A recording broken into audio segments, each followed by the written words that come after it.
Donald ট্রাম্পের দেয়া ১ মাসের চূড়ান্ত সময়সীমার মধ্যেও গ্রহণযোগ্য সমাধান বের করতে না পারার খেসারত দিল মেক্সিকো ও কানাডা। গেল মঙ্গলবার থেকেই দেশ দুটির পণ্যের ওপর ২৫% শুল্ক আরোপ করার ঘোষণা দিয়েছেন মার্কিন প্রেসিডেন্ট। জবাবে কানাডাও পাল্টা শুল্ক আরোপ করে। এবার এই ইস্যুতে ট্রাম্পের সঙ্গে দীর্ঘ ফোনালাপ করেছেন কানাডার প্রধানমন্ত্রী জাস্টিন ট্রুডো।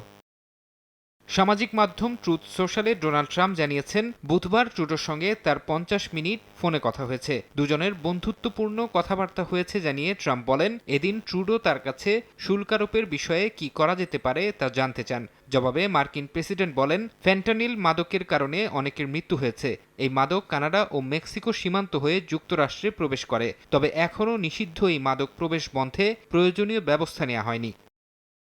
সামাজিক মাধ্যমে দেয়া পোস্টে কানাডার প্রধানমন্ত্রীকে গভর্নর সম্বোধন করে ট্রাম্প বলেন, ফোনালাপে তিনি ট্রুডোর কাছে দেশটির পরবর্তী নির্বাচন কবে হতে পারে তা জানতে চান। তবে এর কোনো সদুত্তর দিতে পারেননি ট্রুডো। কানাডার প্রধানমন্ত্রী মার্কিন শুল্কারোপের বিষয়টিকে ক্ষমতায় টিকে থাকার হাতিয়ার হিসেবে ব্যবহার করছেন বলেও দাবি করেন ট্রাম্প।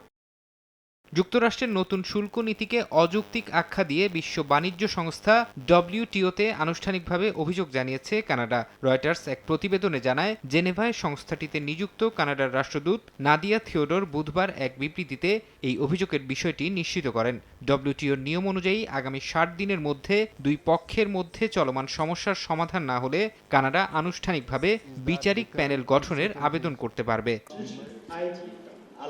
কানাডার পথেই হেঁটেছে চীনও। বিভিন্ন গণমাধ্যমের খবর, এরই মধ্যে বিশ্ব বাণিজ্য সংস্থায় যুক্তরাষ্ট্রের বিরুদ্ধে আনুষ্ঠানিক অভিযোগ জানিয়েছে বেইজিং। বুধবার এক সংবাদ সম্মেলনে চীনা পররাষ্ট্র মন্ত্রণালয়ের মুখপাত্র লি জিয়ান বলেন, যুক্তরাষ্ট্র যদি সত্যিই মাদক সমস্যা সমাধান করতে চায় তাহলে সমতা, পারস্পরিক সম্মান ও সুবিধার ভিত্তিতে চীনের সঙ্গে পরামর্শ করাই হবে সঠিক পদক্ষেপ। তবে যুক্তরাষ্ট্র যদি চীনের স্বার্থ ক্ষতি করার চেষ্টা করে তবে বেইজিংও শেষ পর্যন্ত লড়তে বাধ্য থাকবে বলে হুঁশিয়ার করেন লি। এদিকে মার্কিন শুল্কারোপের প্রভাব মোকাবেলায় বাণিজ্য বাড়াতে বিকল্প পথে হাঁটছে মেক্সিকো। দেশটির প্রেসিডেন্ট বুধবার এক সংবাদ সম্মেলনে বলেন, প্রয়োজনে নতুন বাণিজ্য অংশীদার খুঁজবে তার দেশ। ফরহাদ চৌধুরী, সময় সংবাদ।